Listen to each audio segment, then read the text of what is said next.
বগুড়ায় বেস্ট কাচ্চি কোথায় পাওয়া যায় বলো তো? গ্রান কাচ্চিতে, কাচ্চি ভাইয়ে নাকি কাচ্চি ডাইনে? বগুড়ায় বেস্ট কাচ্চির কথা বললেই জনগণ একদম চুপ হয়ে যায়। এর কারণটা কি বলো তো? তো সব কিছু নিয়ে কিন্তু থাকছে আজকের ব্লগ। তো চলো ভিডিওটা শুরু করা যাক।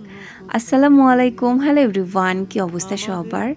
এই ভিডিওটা কিন্তু ঈদের 2 দিন আগের ভিডিও।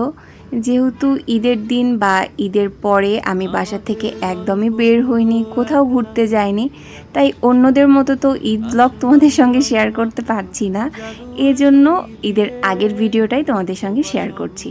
আর আমি যেহেতু অন্যদের মতো রেগুলার ব্লগ করি না, জাস্ট যে দিনটা আমার ভালো যায় সেই দিনটাই তোমাদের সঙ্গে শেয়ার করি, বা আমার মনে হয় যে এই মুহূর্তটাকে ধরে রাখা দরকার, সেটারই জাস্ট ভিডিও করে রাখি, এটুকুই।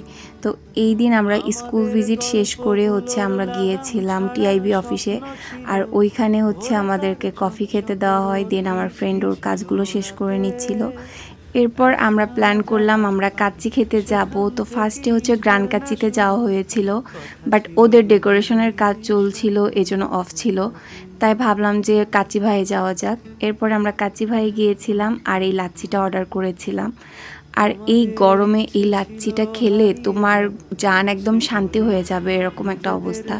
মানে আমার কাছে তো এই লাচ্ছিটা খুবই খুবই ভালো লেগেছে। এটার প্রাইস ছিল মাত্র 100 টাকা। আর এরপরে অর্ডার করা হয়েছিল কাচ্চি। তো কাচ্চিটা অলরেডি চলেও আসছে। আর বাসমতি কাচ্চির প্রাইস তো বরাবরই 300 টাকা।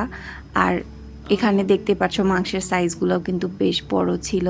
আর সাথে তো তারা একটা চাটনি দেয়, যারা টক ঝাল মিষ্টি একটা চাটনি পছন্দ করো তারা এটা খেতে পারো।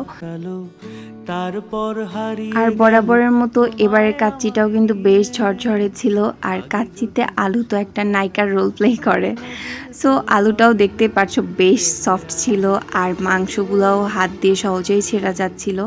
আর এই কাচ্চির মাংস, রাইস আর আলুটা একসাথে করে মুখে দেওয়ার পরে মনে হচ্ছিল ক্ষুধার পেটে একদম অমৃতর মতো। মানে টেস্ট খুবই ভালো ছিল। এরপরে এই মশলাটা দেয়। আর আমি জানি তোমরা অনেকেই এটা বাসায় নিয়ে আসো, মানে খাওয়া শেষ করে যতটুকু বেঁচে যায় আর কি।